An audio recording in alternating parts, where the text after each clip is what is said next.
horrible, but I made it. It is. There's no way getting around it. No, or the bridge, I don't even know what the highway is there. Is it 30? Okay. It's still, it needed like this shoot around it, and then like over and it took me a crazy route. Different way to go. I don't know. Right, yeah, there's no getting out. I just want to go remove. No, that moves 10 feet. No, still here.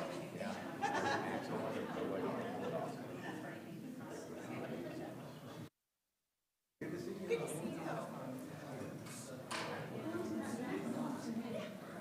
I had not been around up there yet. I've talked to almost everybody. Rick is the only one I haven't said hi to.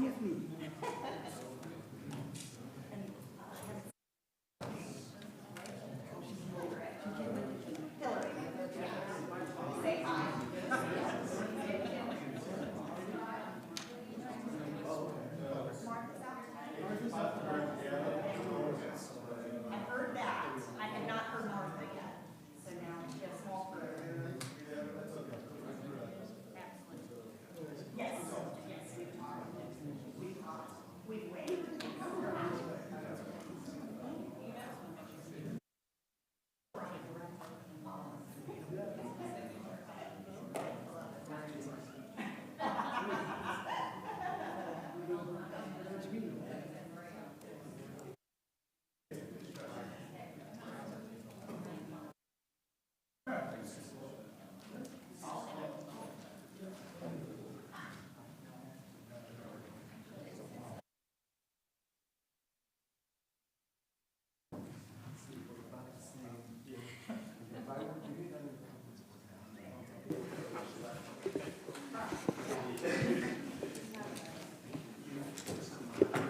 All right, it is 6:01, and I'm going to call the special meeting, council meeting, strategic planning session into order.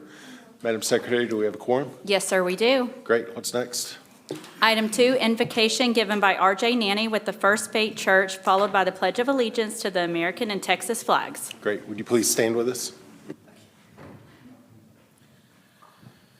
Well, I just want to say before I pray, just thank you guys so much for serving, and appreciate y'all. I know sometimes you don't hear that enough. And to all the city staff in here, just want to say thank you. Father, we come before you so thankful for Jesus Christ and the new life that he gives us. Lord, as we come to this meeting, I just want to lift up these leaders here. Lord, for wisdom, for discernment, and just a blessing on their discussion, and that the results of this would lead to not only peace and prosperity for our city, but just a blessing for our community. Lord, we thank you that we can meet and we have the freedom to meet. Lord, I'm mindful of what's happening around the world. We lift up our military, and especially those in our community who have family members who are out there serving. Lord, bless our time tonight, protect us tonight, and Lord, just guide the discussion. In Jesus' name, amen.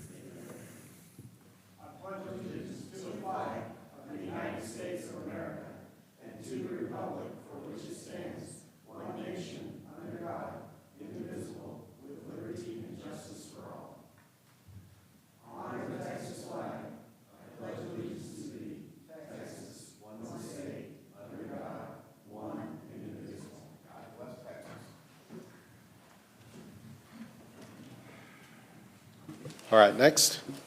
Item 3, public comment. I do not have any public comment forms at this time. Great, thank you. And next. Item 4, strategic planning workshop, which includes introductions and plan of work.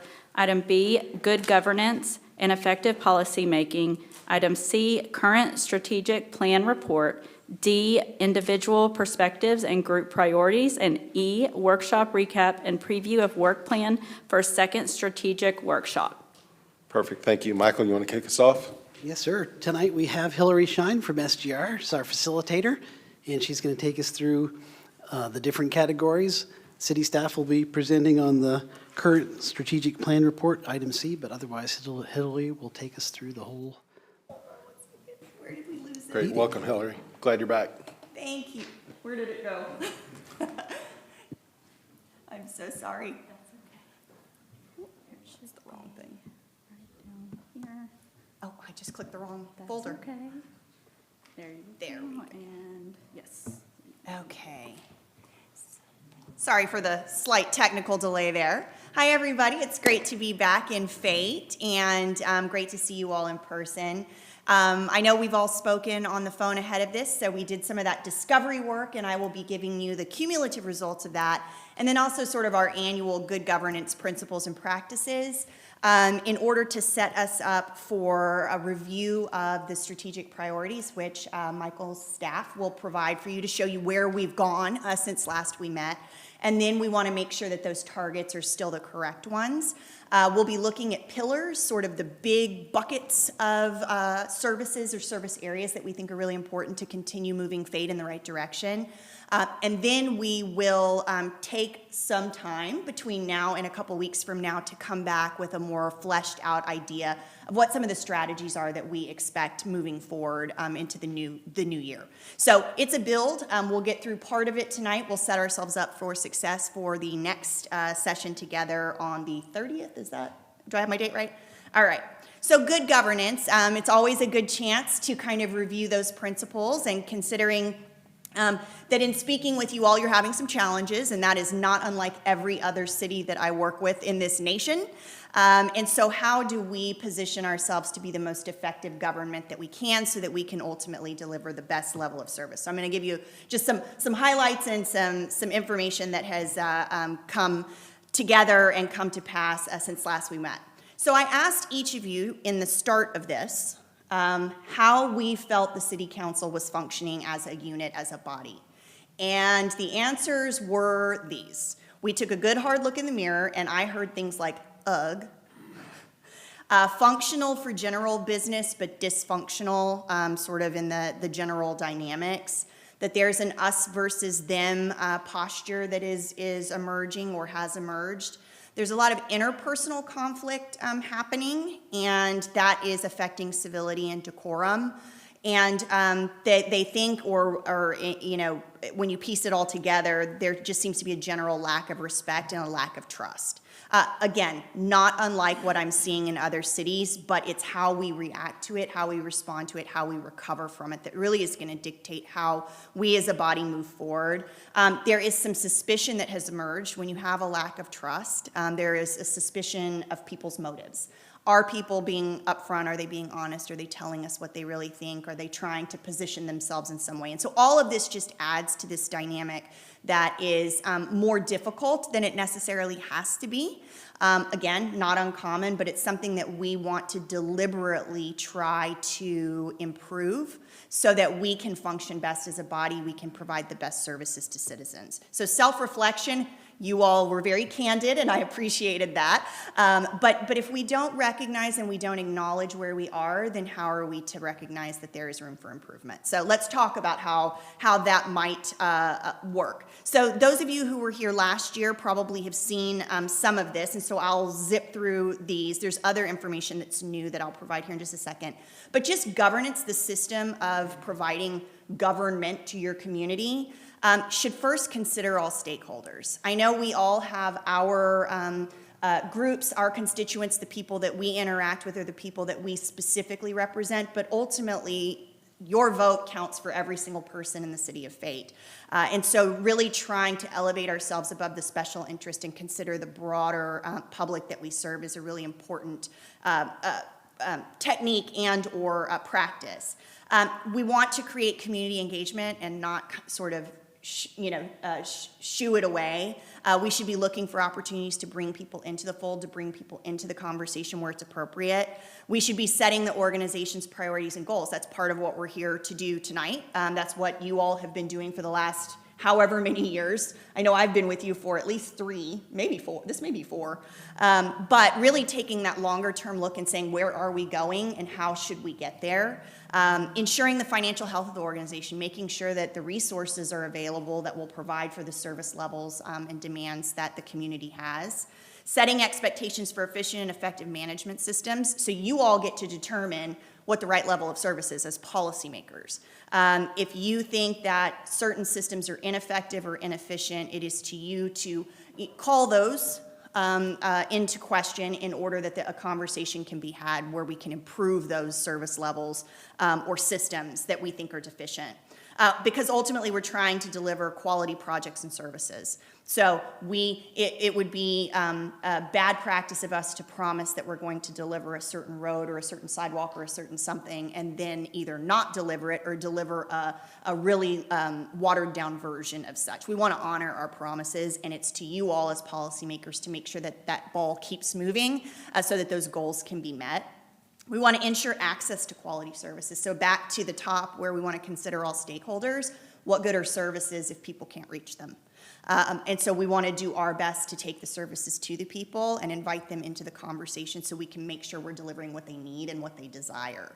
And finally, holding the organization accountable for its promises. So part of tonight is a review of the strategic priorities that were established, or pillars and goals that were established last year. And so where we have fallen short, the organization needs to say we have fallen short. We need to be accountable to what we say, and we need to honor those promises, because if not, then who is to trust our word, right, as an organization? So it helps eliminate ambiguity. When there are systems in place, when there are procedures in place, when there are processes and policies in place, people can read it in black and white. They can see that this is how business is done and this is where I belong in that business, or where the conversation can happen from my perspective in that process. It sets those standards and expectations. We want to be sure that people have clear and concise understandings and that they're equitable, that we all have a same level of information and understanding. And no longer can you just stick it on the website and think everybody's going to find it. Sometimes we have to be a little more deliberate about making sure that we're honoring those standards, or that we're helping people understand and understand their expectations. Focusing on common issues and not personal interests. Okay, I know Facebook exists, y'all. And so, there's a lot of one-on-one contact that happens that way, and there are people who have their specific interests. But if we go back to the first principle of trying to make sure that we are serving the entirety of the community rather than the one or two people, they may be bringing an issue forward that is the entire community's perspective. And figuring that out is your duty as policymakers and governors. Speeding the process and reducing time spent inefficiently. The better we are at our processes, the better we are at our systems, the more effective we can be in delivering them. And I will tell you that in local government in particular, inefficiency is the silent killer. It is what sucks resources faster than anything else. And so whatever we can do to tighten our processes, procedures, help people understand them better, is going to make us more effective, and it's going to make our dollar ultimately go farther, because time is money. We want to enhance the quality of decisions made, both the robust dialogue that allows you to come to the right decision, but also the ability for people to trust that there was a deliberative process and trust that the outcome, even if they disagree with it, was made in good faith by this body.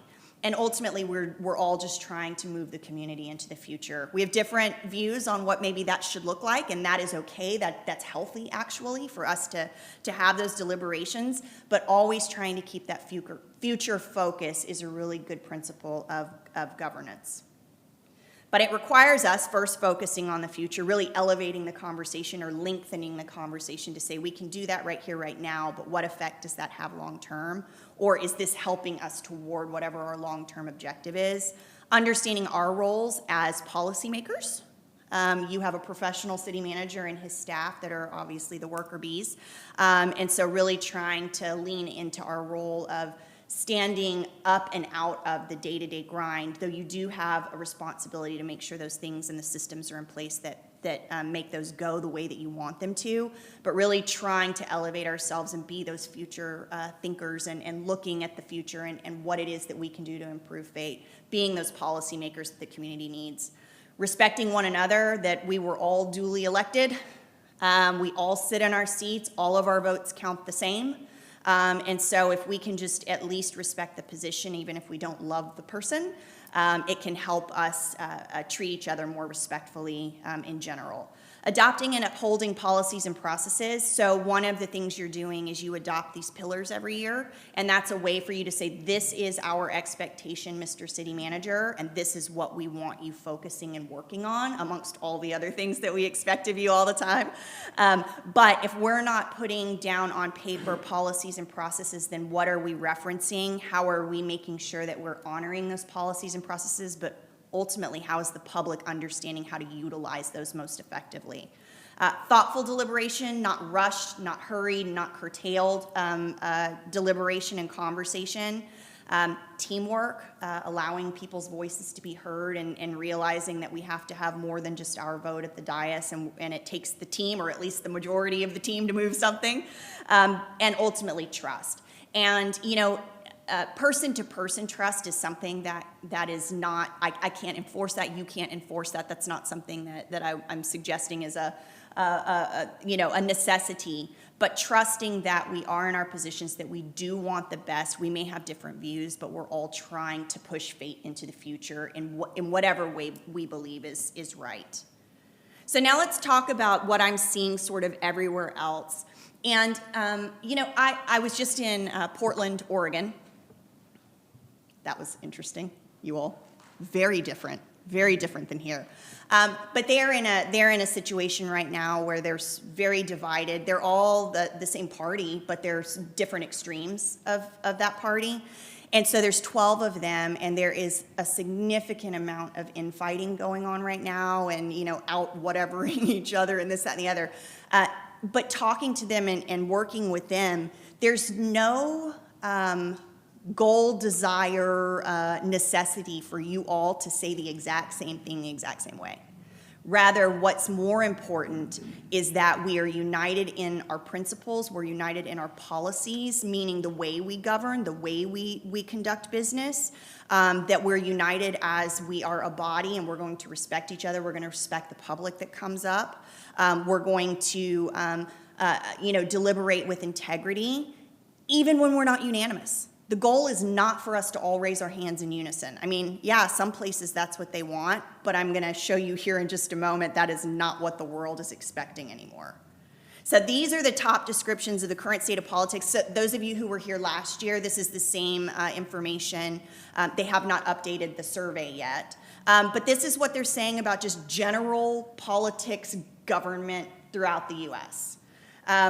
Again, this is what I'm seeing everywhere I go. It is not unique to Texas. It's not unique to Fate. It's not unique to Portland. It's not unique to anywhere. But in general, people are sensing or feeling that the systems are broken, that they can't trust their elected leaders, and that it's a very divisive, polarized kind of environment.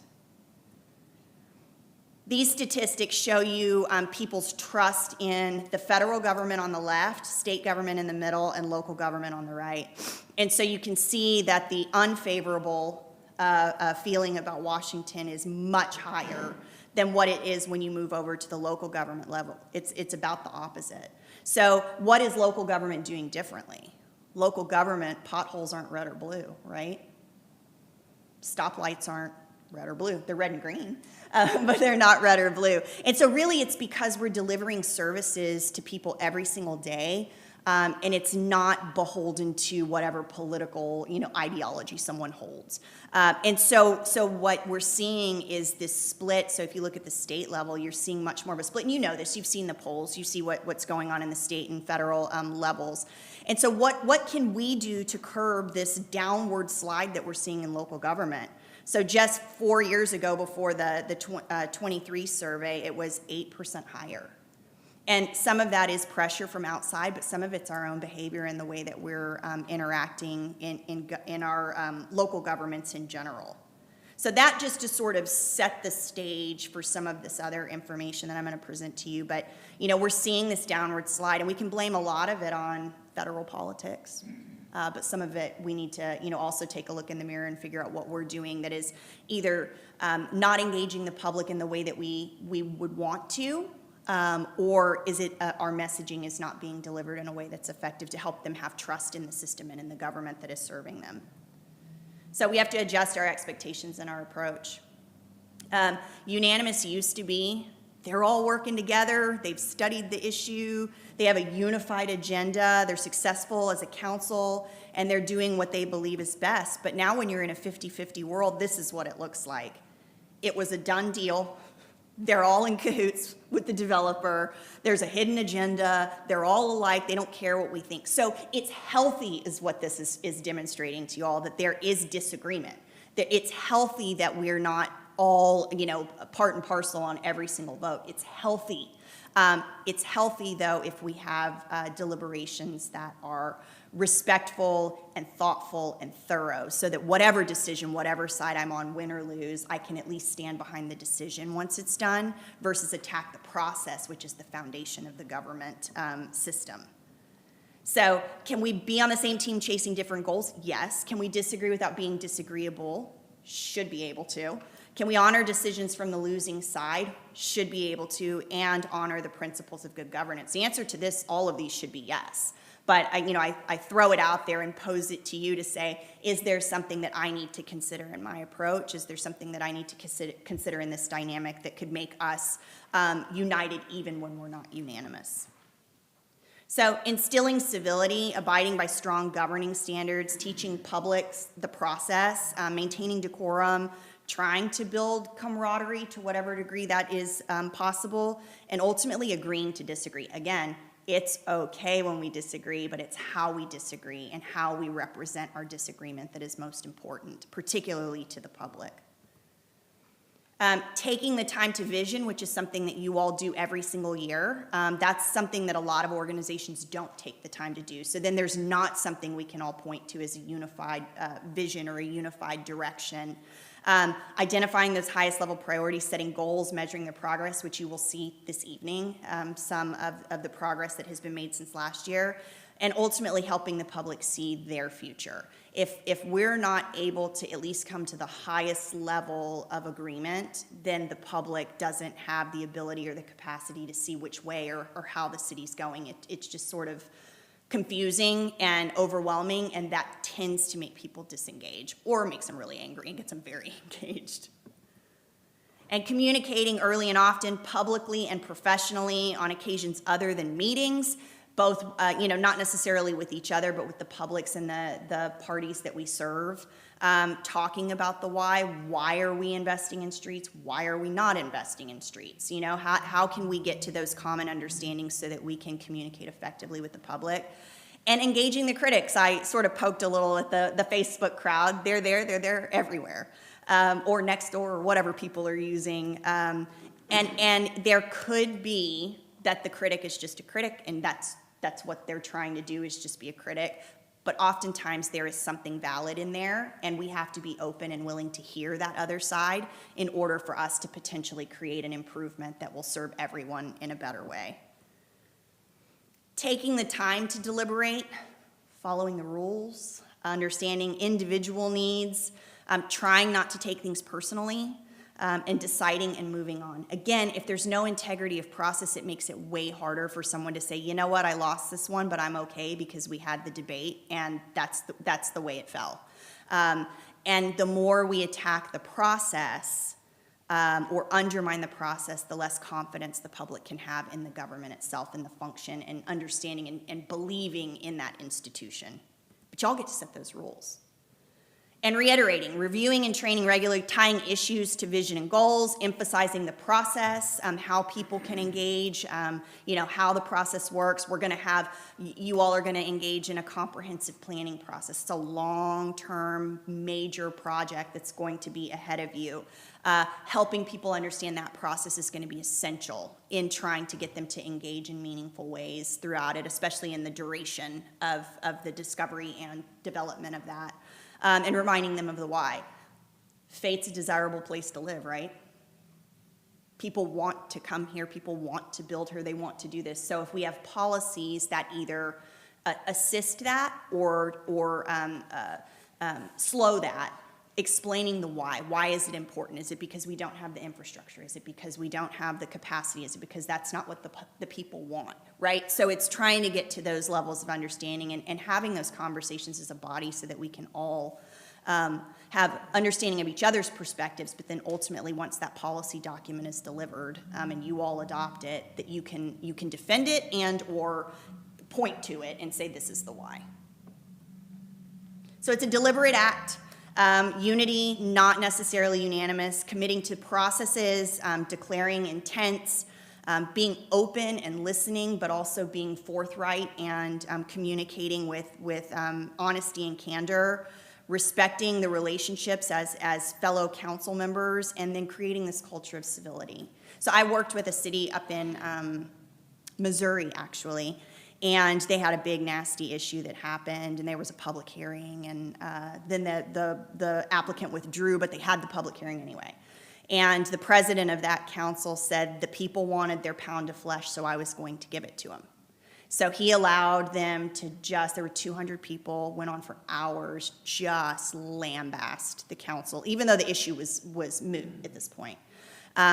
But what that did in that one moment was teach the public that behavior is okay. They didn't have the standards in place to say, we can all do this, we can do it respectfully, we want to hear every single one of your opinions, and instead it devolved into this very sort of toxic environment for hours and hours. And so lesson learned that they're learning now is how do we put that cat back in the bag? Because that's what the people think. And so you have an opportunity to really show people the right way and to create the system that's going to be the most effective moving forward. It shouldn't be ugh every time we come to a council meeting, even when we disagree. Easier said than done. But, so how do we do it? Knowing the dynamics influencing the issues. So, really trying to understand the counter opinions as much as we do our own opinions.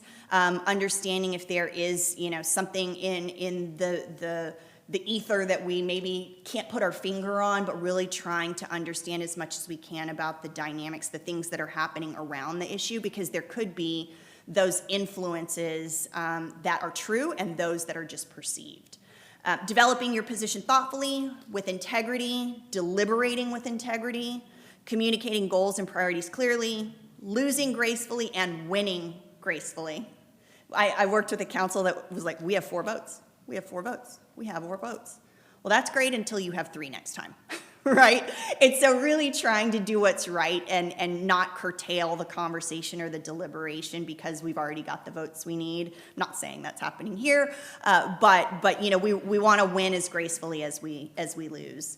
And then constantly trying to build trust. Those systems, that communication, the engagement with people, the talking about the whys, all of those things build trust over time, because oftentimes we expect people to trust us in the worst of times, and we haven't done necessarily the work to give them the foundation to want to trust us in the worst of times should some disaster happen. Basing decisions on the next generation and not the next election, focusing on the mission, vision, and values when making decisions for the greatest good of the entire community, governing rather than managing, protecting the integrity of the process over the rightness of my position, being a role model for civility, and never forgetting it's not about me, it's not about right now, and it never is. You all are playing the 100-year game.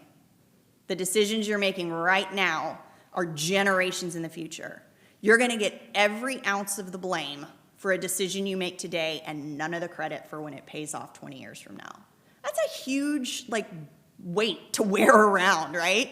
And it's difficult. It's difficult to reconcile the demands of right here, right now, and trying to make sure those are needed, but also taking the time and having the ability to step back and look at that longer term, that future looking through that lens, so that we can make sure that the decisions we're making are towards some sort of ultimate outcome, and realizing that we don't get credit for everything, but we get blamed for everything, right? As long as you're in that seat, you're getting blamed for everything that happens. And I admire your intestinal fortitude to be able to deal with that. This was Traits of a Rising Community came from Mike Land, who is a city manager, and I made myself some notes here. But basically, this is sort of the pyramid. Y'all have seen Maslow's hierarchy and some of those other pyramid-looking documents. Well, this is sort of based on local government and how communities can stabilize and ultimately start growing or improving. So foundational stability, meaning people feel safe.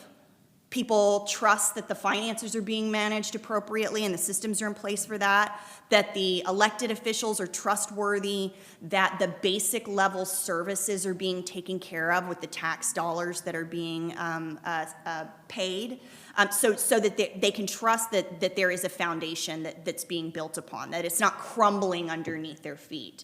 Then you move into this organizational culture and adaptive capacity. So the culture is one of, are we a culture of leaders? Are we a culture of future thinkers? Are we a culture of engagers? What is it that we're putting out that says, hey, we invite your opinions, we're serving you, we think you're important, but also, are we acting ethically? Are we using strategy? And some of those things, absolutely, and some of them maybe we should, enhance in some way. But that leads to this belonging and social fabric. So if it's a community that's taking care of my base level needs, now I'm at the government level and I trust my elected officials to be doing what's right by me. Now I can feel like this is my community, right? There starts to instill some community pride. I live in a place that's taking care of me. They're responsible for my needs, but also I trust that they're doing what's right and that they're looking at the future for me because they want this community to succeed and I live here.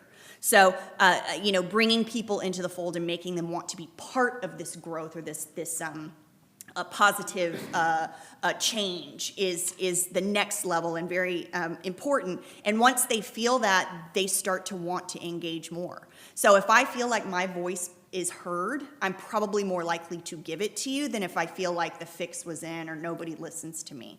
So if we've met those first 3 levels of need, then perhaps your civic participation is going to go up. People are more interested in what you're doing because they see themselves in it. They see themselves benefiting from it long term, or they see their voice or their fingerprint in whatever the progress is that's being made. It also creates this feeling of shared responsibility. So if I live in a community that's not providing those things for me, then why do I care if there's, trash on the street or stray dogs or whatever? I'm not as likely to be part of the solution. And so what we're trying to create is this environment where people want to participate because they trust it, because they believe in it. And they're ultimately your cheerleaders. They're the ones who will sort of get you through the hard times, and they're also the ones that will create the excitement more so than we ever could.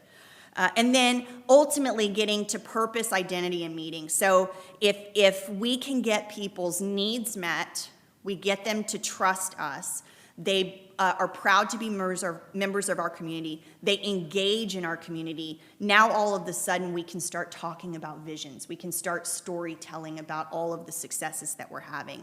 We can declare values, and they can buy into those values, but looking at the future and they see themselves in it. That's what builds a community, is someone who goes from, okay, they do what I need them to do, but now I see myself in the next generation, or I see myself succeeding in whatever this future state is, or I hear my voice in the conversation.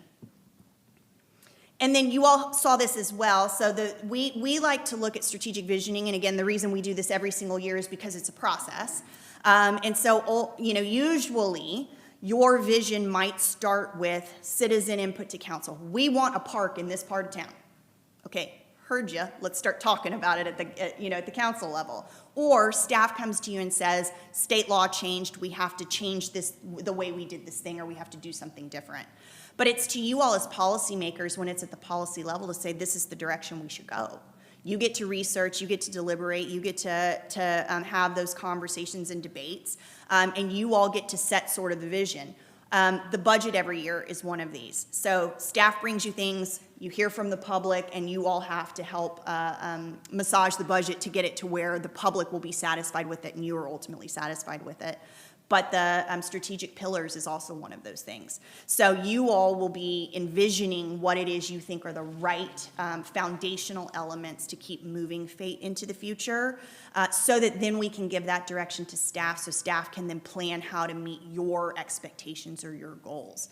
You're going to see the report on that here in a moment, but you get to affirm it. So staff could come back to you and say, we're going to do A, B, C, and D, and you say, you're doing X, Y, and Z. You all are allowed to have some input in all of that. Obviously, a professional and an expert and his staff, and we have some trust in all of that. But you all are the ultimate decision makers. So when Michael brings a proposed budget and you say we want to change a few things around, that budget doesn't go through until you all raise your hands and affirm it. So there's this constant check and balance in the system, the way that it should work most effectively. But once you affirm it, you have given it the stamp. And now staff says, okay, we either have the resources, we have the permission, we have the policy, whatever it is we need to start moving it forward. So staff executes. So in the case of the strategic plan, they built their tasks and they've executed those over the last year. And now they're bringing them to you for you all to evaluate. So tonight, we are going to move into the council evaluates piece of the puzzle. And then we will determine if those are still the right pillars, if we need to adjust goals, strategies, expectations moving forward so that staff can then adjust and we can start moving and continuing this process. So that takes us to the 2025 plan. Is this the planning and zoning meeting, or is this how to be a council member? What are we talking about? It's a strategic planning for the council. We're having a strategic planning session, It's gonna and be a planning and zoning meeting. no, sir, our planning and zoning meeting will be next week. So this is strategic. This is a council planning session for the priorities for the next year. Thursday night at 6 p.m. next week. So now I'm going to turn it over to Michael to introduce the plan report, right, from 25? Yes, we're going to go in and update on the Yes. goals and activities Who is doing of it? the, You, okay. oops, sorry. Do I need to escape out of this one? Yeah, won't you? There we are. Oh, was it the other one that was in there? You got it, okay.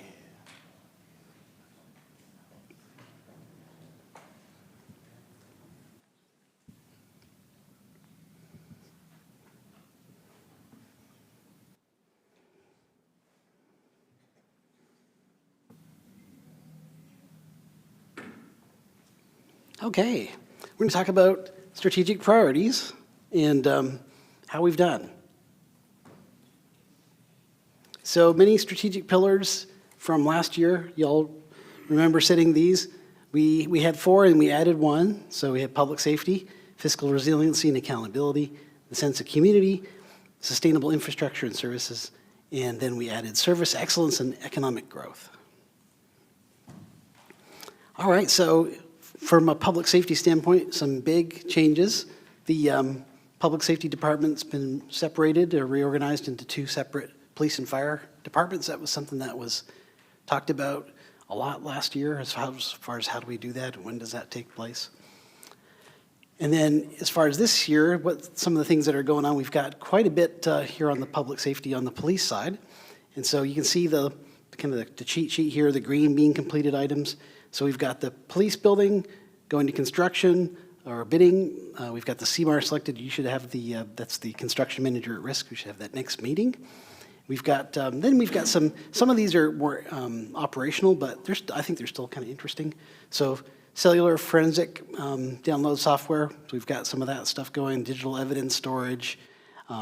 We've got recruitment. This was not necessarily a goal, but it's kind of now in progress. Recruitment for a police chief, that posts with SGR's search division. That posts, I believe, tomorrow. That'll post tomorrow. You'll have a copy of the brochure in your update tomorrow. We're ready to complete the building design for the police building. It's been going on for quite some time, and it's just about there. As far as we've got the design, but now we're doing site planning and we're getting ready to go to the next level where we get we got the update last time, the guaranteed maximum price, which is always the most interesting piece of this. And then, of course, they'll expanded the license plate reader program, and that's, of course, to enhance our crime-fighting capabilities. We've signed that contract. You'll see a resolution coming at your next meeting about highway deployment that the highway department needs, and then we'll be deploying those. And I believe we're deploying them in the parks already as well. On the fire side, a lot of good fun stuff coming on the fire side. They're a growing unit. We've got 3 firefighters. We've made offers, and we're waiting to hear back to see if they've accepted. Should be knowing that pretty quickly.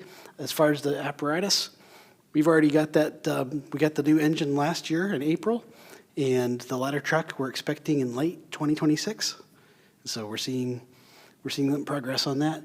The bunk room, you saw the pictures at the last meeting, and we've got the living quarter upgrades on the way. Lots of things going on downtown with the existing fire station. And of course, we mentioned this, the replace the aerial truck. That's essentially the same thing there. And then the next goal, fiscal resiliency. Lots of good stuff here. Reju's been doing a great job. Good news, Reju is going to be here until April 10th. So he's extended a couple more weeks. We do have our new finance director starting April 13th. And so we'll have a weekend without a finance director, but we know where Reju lives. He's really just down the road in Heath, so if something goes wrong, we can catch him. We've got an unmodified audit opinion. It's 15th year in a row. Key positions, of course, we just mentioned that. Also, Randa is here, sitting next to Reju. Wave your hand, Randa. Randa's Williamsburg resident and excited to join the team. So she's essentially taking Teresa's place and getting up to speed. Got to talk with her today during a leadership forum, and she's doing great. Street replacement phase 2. You all got to see that at the last council meeting, so we've got that piece. We're right now trying to figure out how to make the website work, and we're getting a few more little pieces down, getting some extra information on the cost per mile and stuff like that for you. And so that's a big one. We're going to be talking about that as we talk about maintenance. And of course, GFOA award, that was completed. We've got that. The Act for Awards has been received. We've submitted the budget presentation, or the budget for the GFOA. Lots of great stuff for finance in the last little while. Financial reporting excellence, 12 years in a row for Certificate of Financial Achievement. Distinguished Budget Award, 7 years in a row. Investment Policy, 7 years. We've got the various Texas Transparency Stars, so traditional finance for 4 times and debt for 3. And then, of course, a clean audit opinion for 15 years. And no audit adjustments for the last 3 years, which is pretty amazing. Continuing the fiscal resiliency, we pulled some fun pictures of the update for the 5-year update for the comprehensive plan coming up. Hillary mentioned that, and that is in progress. Planning department is leading that. We've selected a consultant, and I think we're just about there on a contract. The kickoff should be sometime, maybe March or April here, and you've seen the advertisements go out for the couple citizens that we want to put on the steering committee. So that is an exciting update coming up here. And then, of course, the sense of community. This is one of those hard things that I think Hillary kind of touched on. How do we get folks to really enjoy their community? People love living here. The general public loves it. It's tricky, though, to get that. When we had the Royce City a long time ago, we had kind of the Royce City identity, and we had the Rockwell identity. Folks had the identity. Fate was so small, been growing, but people kind of generally where they took their, because we don't have a school district, we don't have one. So if they went to school in Royce City, they kind of did a lot of things in Royce City. If they had their kids go to Rockwell, they did a lot of things in Rockwell. But really, even with the 2 school districts, we've become this community. So Citizens Academy, we started a Citizens Academy. That was something that y'all approved in the budget in 2026, and we are getting ready to send that 14 participants. And then here's some stats. We love stats whenever we are able to gather some information and put some numerical things in the kitty here. So community participation, Celebrate Fate was up. We think 35% as far as attendance. The tree lining was a little down. Not quite sure what that was. I know we could probably take a look and see what was going on with the tree lighting, but it sure seemed like there was a lot of people here for the tree lighting, but a little bit down. Halloween was way up, and then of course we had a new event called Christmas on the Farm, which was a lot of fun downtown. As far as other park initiatives, relocating the food hall and completing the Fate Station build-out, that is in progress. The construction plans they're well underway. We met with the MDD earlier this week, and they've passed various resolutions. They're going to be coming to City Council, and we are in the pipeline for issuing an MDD sales tax bond to complete Fate Station Park. Very exciting. And then, of course, connecting trails. This is something we've really been working on, different little pieces, and we put together, Ryan's group put together that trail plan for how you actually execute, putting all these different things together. We've got some choke points, and we're looking at doing a lot of different things with trails. A lot of things still going with that one. County coordination has been tricky, so we'd like to get a little bit farther on that one, but our staff's doing what they can very well, I think. On to the next one, sustainable infrastructure and services. Y'all heard about the Public Works right-of-way permit verification system, and down at the bottom here, very similar to standardizing the permit process for right-of-way. So that has been completed. They've supported bond-funded construction projects. All the construction projects that were listed in the 2021 bond are complete. We have 1.7 million in funds left over, and we are looking to use those on projects like Miss May and other little projects. Between Ben Payne and Miss May, that'll pretty well need a lot more than that, but that will be used on those. We've also deployed Cartograph, which is an asset management system, and we're looking forward to some really good street data coming up here as far as being able to show you what maintenance looks like. Code enforcement, voluntary compliance. This is interesting. 94% voluntary compliance rate on code enforcement, and of course we're proactive and we do a lot with the residents on that. The average days to reach compliance has been measured at 18 days, so not bad as far as, if you can get people to do it and do it on their own. It's very much, I would say, it's better than having to go to municipal court. Let's put it that way.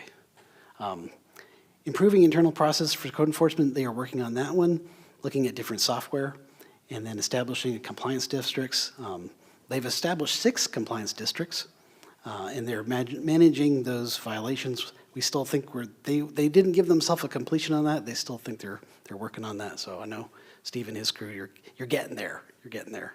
And we're seeing some pretty good results with that.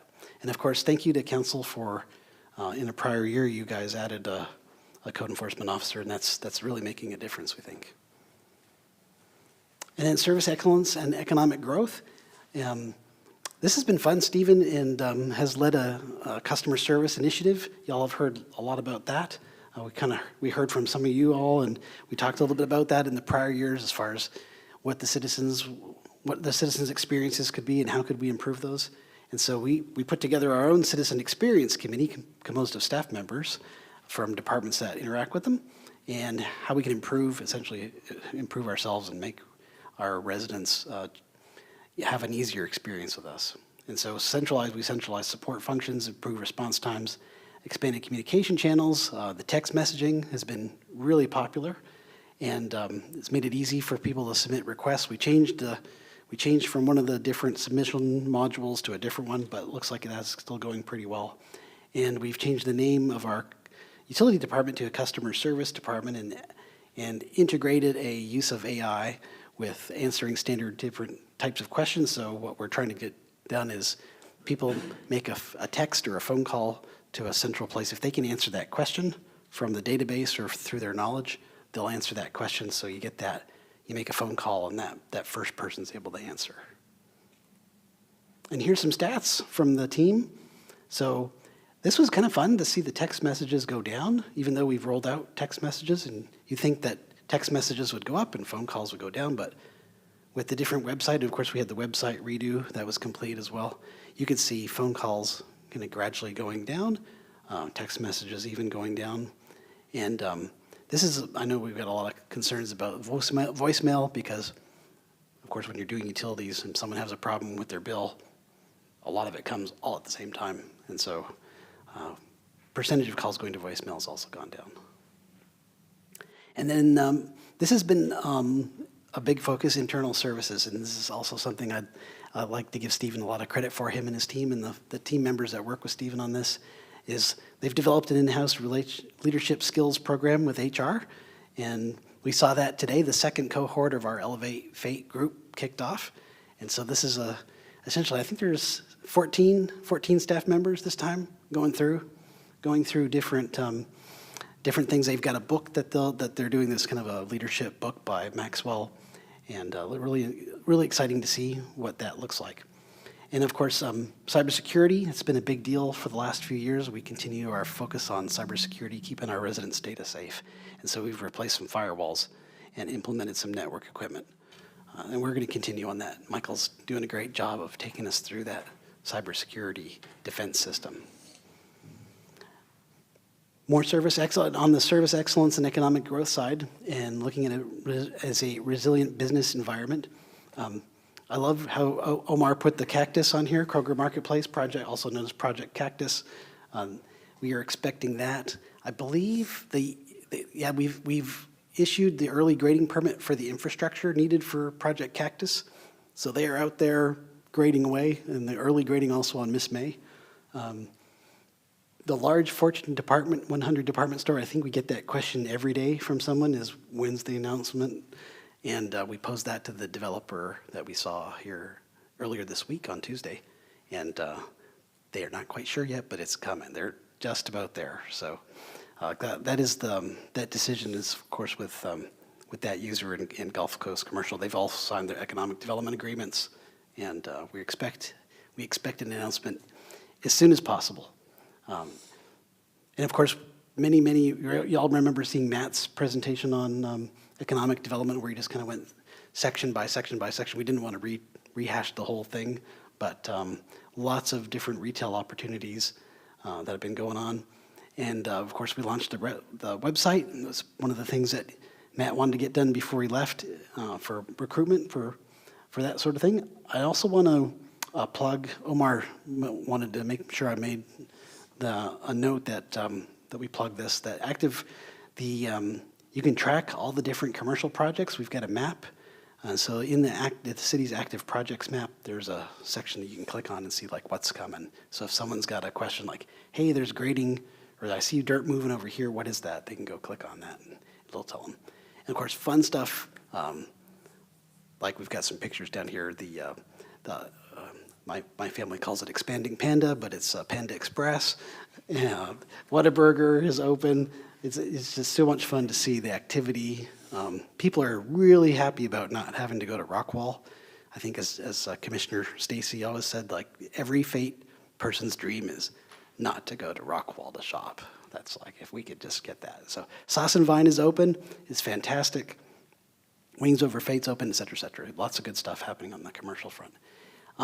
This is also super interesting, the hub, and we've been notified by the Texas Municipal League. We've been selected for an article. They haven't said yes yet, but they're holding space for us. We're submitting an article for the Texas Town and City magazine for the May issue, and we're writing about the hub and how it's enabling downtown renewal. And so here's some stats on the hub if you're interested in who's in the hub. But as of March, all the private offices are leased. We have a waiting list. We're renewing people at higher rents. We're just about there at break-even point. And we've got a city staffer in the office. So if we took that person out, we think we're there as far as break-even, which is we weren't expecting for another 2 years. Dedicated office space, 95%. In addition to the full-time members, we've got about 39 monthly day users, and they use the conference rooms. They buy day passes, et cetera. And then we've got 5 social memberships. We thought those would be more popular, the social memberships, but they're not. People love the dedicated offices, and so lots of demand for office space out here. Some of the initiatives completed, keeping the dedicated office spaces full by considering market adjustments to lease to licensing fees. We've raised those, and then of course the furniture. If you've been in the hub, there's a bunch of furniture, and then what I loved. Yvonne's not here, but Emily will pass this on to Yvonne. I love the art. If y'all have been up there recently, there's all that art. So the mayor and I got to judge an art contest, essentially, and wow, just to see the art up in the hub is fantastic. So that was a real treat. So that is essentially, we wanted to go through a really rapid rundown of kind of what's been going on the last 6 months plus. And if anyone had any questions, we'd be glad to entertain those. Otherwise, we'll turn it back over to Hillary to take us to the next step. Anybody have any questions? Seeing none. All right. So that was a perfect demonstration of acting on your direction. Let's get back. Oh, it's down here. Let's see. From last year. And I was sitting following along with the strategies that you all gave and the initiatives that staff built in order to support those. Recruiting and retaining public safety personnel, effective emergency response facilities, equipment, those kinds of things. The effective revenue management, I mean, like all of them were based on your guidance and your direction that was given. So I think that's, I was telling someone earlier, it's always a happy day when I see the plans being worked. And so I was very excited to see the response. Some people, some cities just sort of go through the motions. We sent it to her, we sent our version to her yesterday, Yeah, so. yeah, I was she very didn't- excited She didn't to know see if it. we actually did anything until yesterday. I always know that they're working the plan, but it's always exciting to see how much progress has been made. So I hope you all were pleased with the progress too. So when we all spoke, sort of moving from kind of where we are to where we're going for the next year and our next iteration of the plan, I asked you all some questions individually, and I wanted to share those with you now about your particular priorities, but then also that sort of point in time SWOT analysis. So we'll go through that fairly quickly. The purpose is really to make sure we're still on track, we're still on target, or if we need to adjust or move a certain direction, and then we'll get into more specifics with strategies at the next meeting, but I'll preview some of what you all said at this meeting. So a point in time, what are some of our strengths? Economic growth, there's an energy, there's an interest in our area. Lafayette Crossing got singled out quite a bit by you all. There's activity going on there and large projects being or progressing.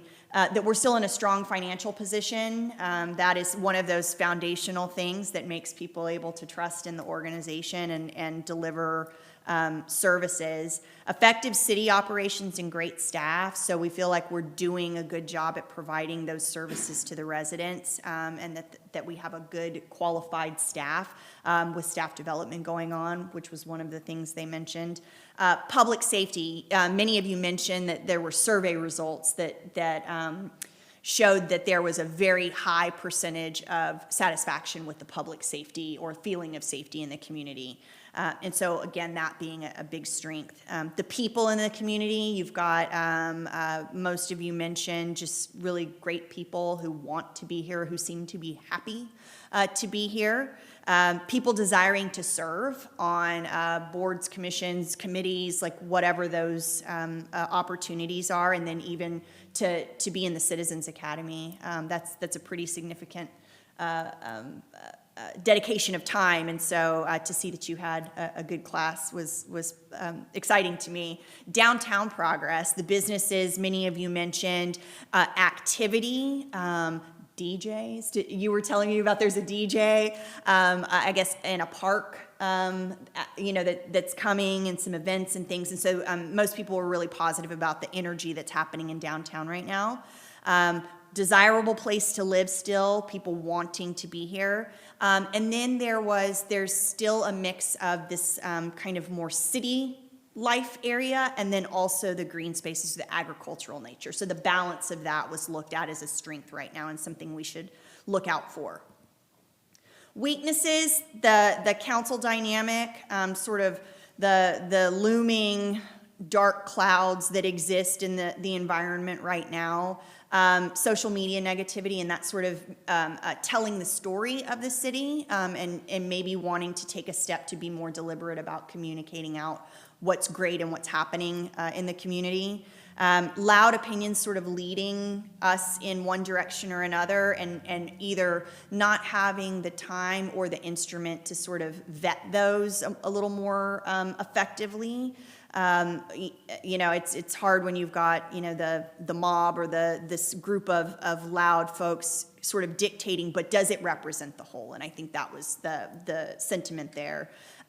Alignment, so there was some concern about alignment between the council, its vision, its direction, the staff, its vision, its direction, and then it was the Planning and Zoning Commission specifically and some of the committees. Have we really had the conversations to make sure we're all aligned and moving in the same direction, or are there things that are missing from those systems that we should be looking at or improving?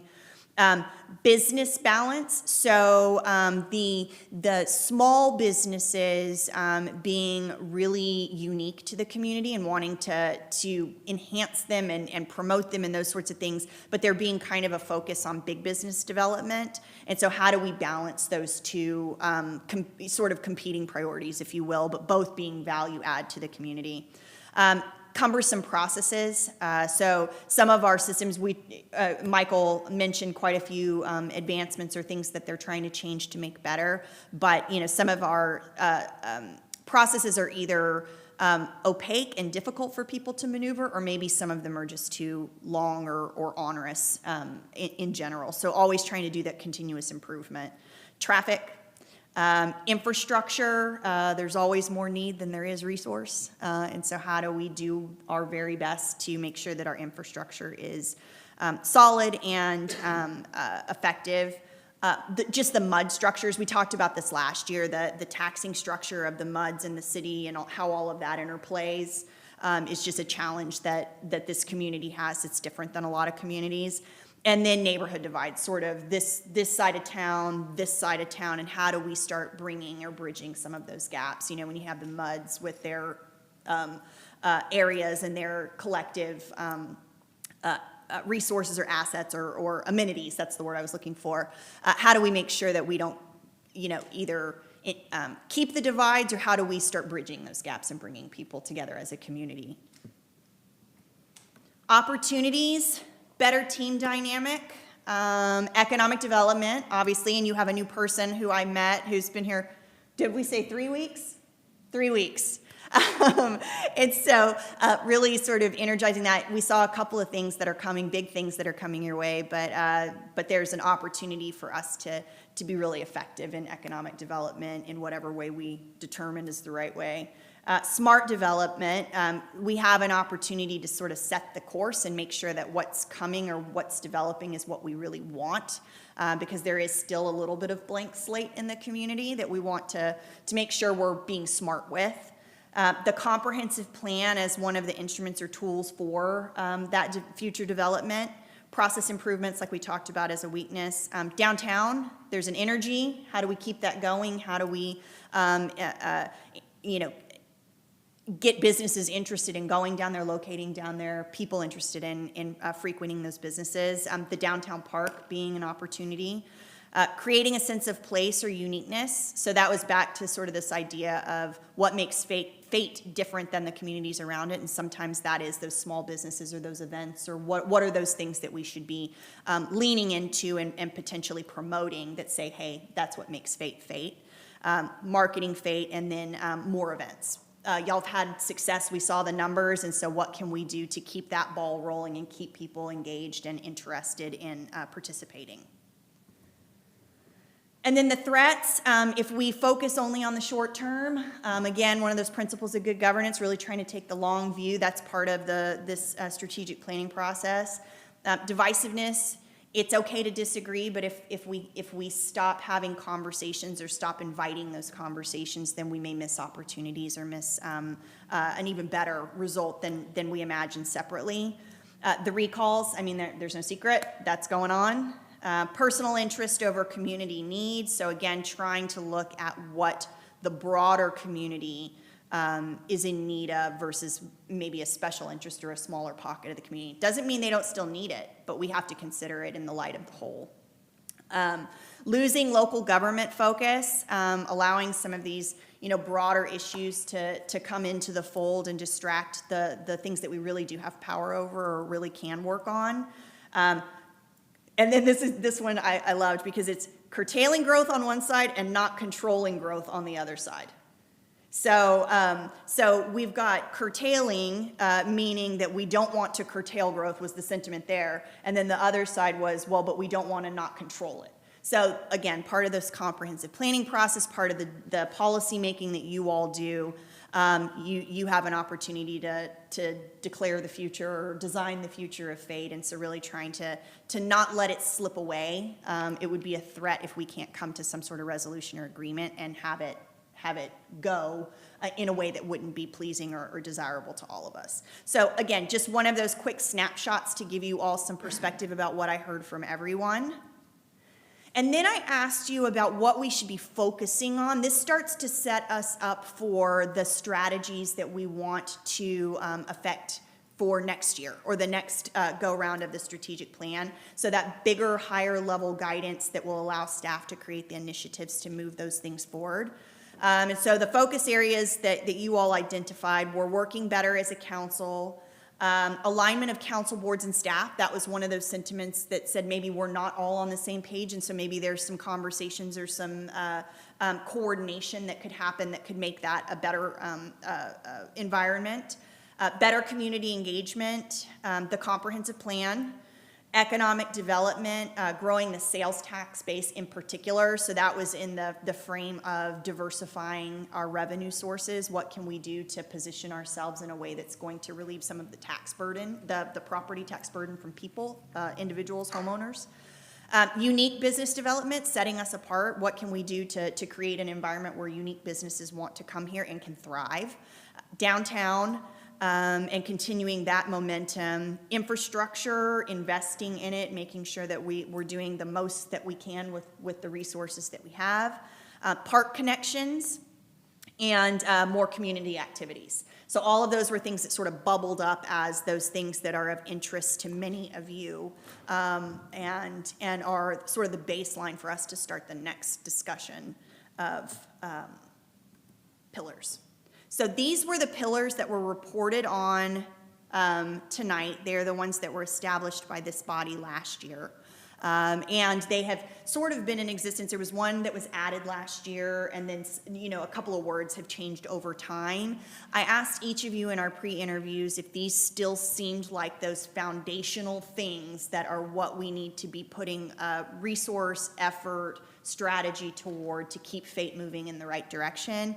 And I got from all of you that we felt that these were still applicable, they were still relevant, and they were still the areas that we believed were the strongest need or the highest level of the services that we provide. So I'm going to give you all an opportunity, if you had thoughts about it after we spoke last week or the week before in our interviews, if you had thoughts about this since then or since you saw the report tonight, we can talk about them, or we can say, yes, we're willing to move to next session with these as they are. We may revise them at that time. It's your pleasure. Anybody have anything? I have. This was, we'll spill the beans. This is one I commented to you about, was the fifth one. They look like they just kind of got lumped together. I don't know if we're trying to keep the list short and not wanting to go on to 6. Yeah. It's just a matter of filling. if it would fill up the page, the type would be smaller, but it doesn't really matter. But Yeah. Okay. I don't know So what Rick, we would do. my thought, I was thinking the same thing in a different way. The infrastructure and services go together. The service excellence, in my mind, can fall into that bucket with economic development. As you're going through strengths and weaknesses, there's a lot to talk about economic development, sustainable tax base. It was something I pushed to be added last year. I almost think economic development can stand as its own pillar, and then putting infrastructure and service excellence and services together into the same pillar is my 2 cents. I will say, when the report was being delivered, it felt like a lot of that service excellence was in the one above it to me, but really it's a management tool. So are you okay with? Yeah, I like that, Stephen. You like? Yeah. Okay.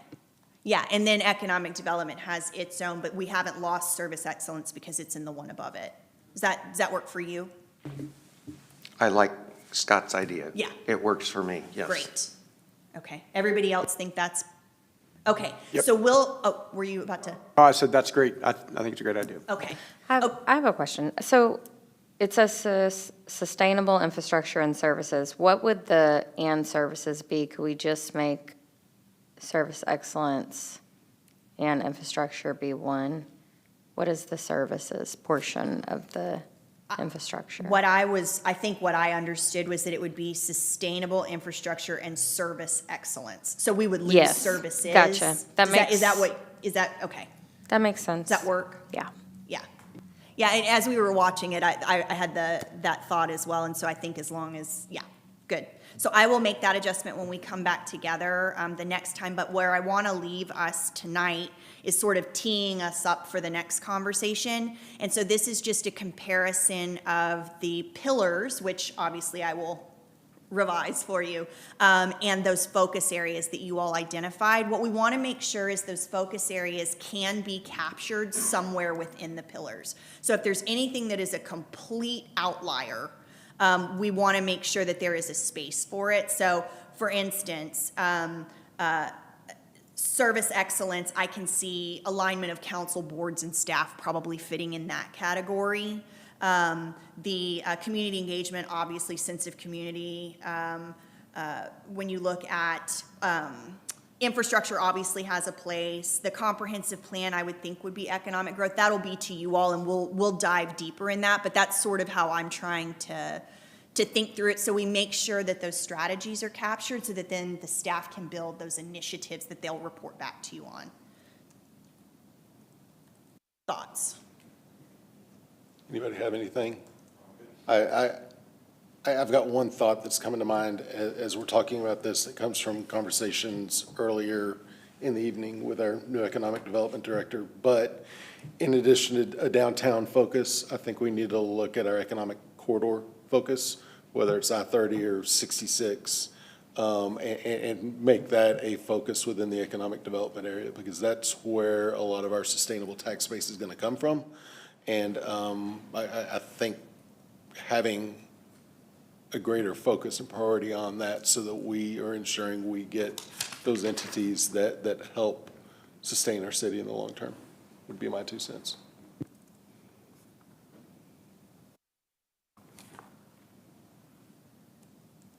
Okay. I'll add that, and we'll pick up with these next time with the strategies that already exist, and make sure that that these fall in as initiatives, or if we need to revise strategies, we will do so. Anybody have anything else? Perfect. Thank you. Okay, so next time we meet on the 30th, I will send this presentation to you. I'll make that change for you so you can see it, and I'll make this addition that was just given, so you have it fresh and you can kind of think about it and come back with any changes, suggestions, thoughts that you've had in the couple weeks between. But we'll come back together, we'll look at the revised pillars, we'll look at that list and the strategies from last year, and we'll start piecing together what the right moves forward are, so that we can build that framework that then Michael and his staff can put the initiatives together for. So that will be an evening where we're sort of chewing on, for those of you who have done it before, you've seen, we kind of go through and we revise as we go to make sure that it's all still applicable. But the more you want to think about it, the more ideas you have, the more I would welcome them for us to have a thorough discussion of as we start building that framework. Make sense? Okay, so I owe you all the revisions here so that you all will have this at your fingertips, and then when we come back together the 30th, we'll put pen to paper and get this thing fleshed out. Perfect. Thank you. All right. Amazing job. Thank you for your help. Madam Secretary, next on our agenda, Item 5, adjournment. I will entertain a motion. I make a motion, we adjourn. Second. Please vote. Is it a hand vote? It is in the voting system. Okay.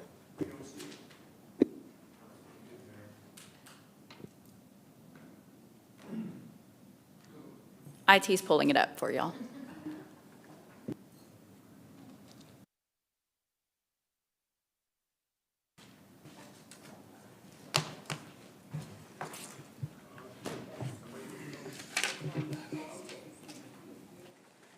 All right, motion passes 5-0. We are adjourned at whatever time it is, 7:13. 13.